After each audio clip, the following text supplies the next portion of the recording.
केरल में मानसून का जलजला, मध्यम वर्ग पर आरबीआई की मार, क्यों है 90% क्राइम केसेस लंबित। मैं हूं मनीष आनंद। मेरे साथ आज एक बार फिर से आप देश के 5 बड़े अखबारों में छपे संपादकीय की समीक्षा हम लोग करेंगे। हम ये जानते हैं कि केरल, जहां से कि मानसून की देश में शुरुआत होती है, वहां पर बारिश की मार वहां के लोग झेल रहे हैं। अब तक 10 से अधिक लोगों की जानें जा चुकी हैं वहां पर, और ये निश्चित रूप से मैन मेड ट्रेजेडी है, क्योंकि द पायनियर ने अपने संपादकीय में, बहुत ही अच्छे संपादकीय, काफी अच्छे से रिसर्च किया हुआ, इसमें उन्होंने लिखा है कि जो गॉड्स ओन कंट्री है, गॉड्स ओन कंट्री के नाम से केरल विश्व में जाना जाता है। वहाँ भगवान का गुस्सा वहाँ के लोगों को झेलना पड़ रहा है। वो क्यों? क्योंकि वहाँ के जो राजनेता और वहाँ के जो बिल्डर का जो नेक्सस है, उन्होंने जिस तरह से वहाँ के जंगल को तबाह करा, नदियों के रास्ते को तबाह करा, उससे कहीं न कहीं केरल की जो अपनी जो नेचुरल इकोसिस्टम थी, उससे छेड़छाड़ लोगों ने करा है, बिल्डिंग बना-बना करके। और कहीं न कहीं इस मानसून के मौसम में जो बारिश का कहर केरल के ऊपर टूट रहा है, उसका कहीं न कहीं वही एकमात्र वजह है।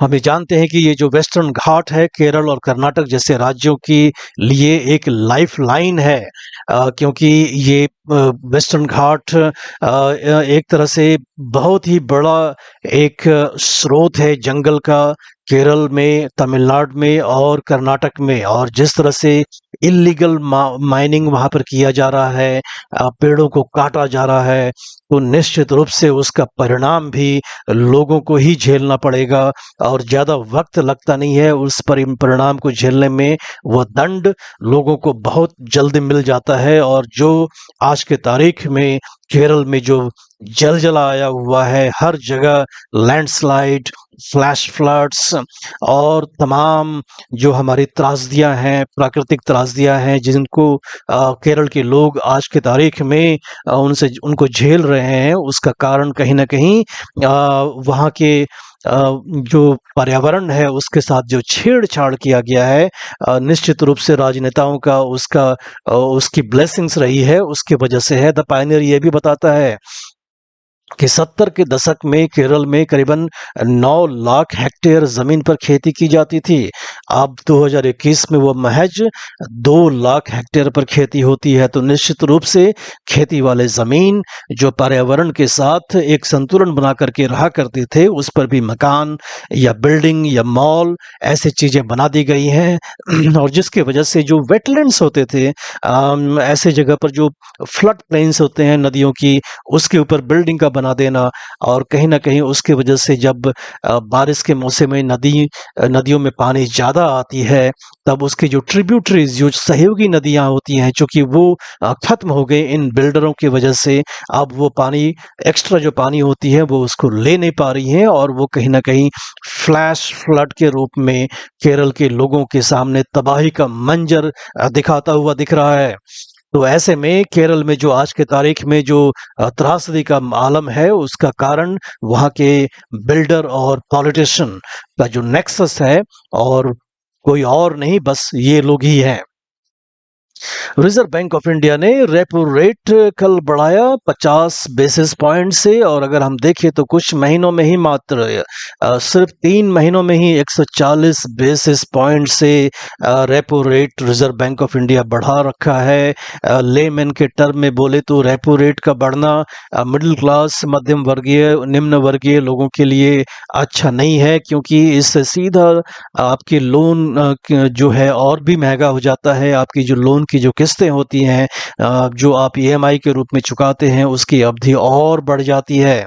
और ऐसा कहीं न कहीं रिजर्व बैंक ऑफ इंडिया, जिसके ऊपर हिंदू ने, इंडियन एक्सप्रेस ने और डेक्कन हेरल्ड ने संपादकीय लिखी है आज, ऐसा इसलिए किया है क्योंकि जो मुद्रास्फीति है, जो महंगाई है, जो इन्फ्लेशन है, वो रुकने का नाम ही नहीं ले रहा। और कहीं न कहीं भारत ने चूँकि इस महंगाई को इम्पोर्ट करा है, आयात करा है, पूरे विश्व में बढ़े हुए फ्यूल प्राइसेस के दर को लेकर के आपने देखा होगा, कच्चे तेल करीबन $120 पर बैरल चला गया था। अब हालांकि ये 100 के आसपास आ गया है और जिस तरह से रशिया और यूक्रेन के बीच युद्ध चल रहा है उसकी वजह से भी पूरे विश्व में महंगाई का एक दौर चला हुआ है और भारत भी उससे अछूता नहीं है। लेकिन इन अखबारों की दलील को एक जगह रखें। अगर आप ये सोचें कि भारत सरकार ने क्या किया है, आपने देखा होगा कई महीनों से, अगर आप देखेंगे करीबन 1.5 महीने से वैश्विक बाजार में कच्चे तेल की दाम गिर रही है, और इसके बावजूद देश के अंदर में पेट्रोल और डीजल के दाम को कम नहीं किया गया, उसके ऊपर टैक्सेस को कम नहीं किया गया। अगर उनके ऊपर टैक्सेस कम कर दिए गए होते तो आपकी जो महंगाई है, जो इन्फ्लेशन है, वो कम हो गया होता। और अगर इन्फ्लेशन कम हो गया होता तो शायद रिजर्व बैंक ऑफ इंडिया को अपनी रेपो रेट की दरें बढ़ानी नहीं पड़ती। और रेपो रेट की दरें चूंकि रिजर्व बैंक ऑफ इंडिया बढ़ाता जा रहा है और पेंडेमिक से पहले का जो दर था उससे भी ज्यादा हो चुका है, तो इससे कहीं ना कहीं देश की जो अर्थव्यवस्था की बढ़ने की जो रफ्तार है उस पर लगाम लगा दी जाती है। और जो हम उम्मीद कर रहे थे कि भारत जैसा एक बड़ा जनसंख्या का देश 8 या उससे अधिक फीसदी के जीडीपी के ग्रोथ से आगे बढ़े, वो होता हुआ दिखेगा नहीं। लगभग 7% के आसपास सिमट करके रह जाएगा। ऐसे में जो हम 2011 से जो बातें चल रही है कि देश में ग्रोथ तो हो रहा है, लेकिन उसे हम जो आर्थिक जो विशेषज्ञ हैं उसे जॉबलेस ग्रोथ कहते हैं। इस ग्रोथ से कोई जॉब्स, कोई नया रोजगार क्रिएट नहीं होता है। तो ये जो विसंगतियां हैं ये 2011 से निरंतर चली आ रही है, इसको कोई भी सरकार तोड़ नहीं पाया, चाहे यूपीए का रहा हो चाहे मोदी का रहा हो। इस जॉबलेस ग्रोथ के ट्रेंड को कोई तोड़ नहीं पाया। अगर देश में देखें, एक तो हम कहते हैं कि देश में बेरोजगारी काफी है, जॉब्स कम हो रहे हैं, लेकिन अगर हम देखें कि अगर आप देखते होंगे, आप कल भी हमने आपको बताया था कि कोर्ट में कितने सारे लंबित मामले हैं। अगर आप देखें संगीन जुर्म जैसे बलात्कार और भी संगीन जुर्म की अगर आप देखेंगे तो करीबन 90% ऐसे केसेस जो हैं कि कोर्ट में लंबित पड़े हुए हैं। और उसका कारण टाइम्स ऑफ इंडिया ने अपने एक संपादकीय में बताता है कि जो फॉरेंसिक लेबोरेटरीज हैं, अगर आप दिल्ली की ही सिर्फ बात कर लें तो 20,000 फॉरेंसिक टेस्ट जो है 4 से 5 वर्षों से लंबित पड़ी हुई है। और उसका कारण यह है कि महज दिल्ली के अंदर जो फॉरेंसिक लेबोरेटरीज हैं वहाँ 40% जो सैंक्शन जो पोस्ट्स हैं वो रिक्त पड़ी हुई हैं, 40% वैकेंसीज हैं। और ऐसे ही वैकेंसीज कर्नाटक और हरियाणा जैसे राज्यों में 60% की है। तो माने कि ऐसी जो क्रिटिकल जो चीजें हैं, ऐसी लेबोरेटरीज जिसके काम का सीधा असर आपके कोर्ट और पुलिस के काम पर पड़ता है, वहां भी आधे से अधिक पोस्ट का खाली रह जाना, ये इसे हम बहुत ही दुर्भाग्यपूर्ण ही मान सकते हैं। क्योंकि ऐसा होने से लॉ एंड ऑर्डर को आप इम्प्लीमेंट भी ढंग से नहीं कर पाते हैं और लोगों में भी उदासीनता बढ़ती है कि अगर आप 90% अगर संगीन जुर्म जैसे बलात्कार के केसेस हैं वो लंबित पड़े रहें तो कहीं ना कहीं अपराधियों का भी मन बढ़ता है। आज का हमारा संपादकीय समीक्षा बस इतना ही।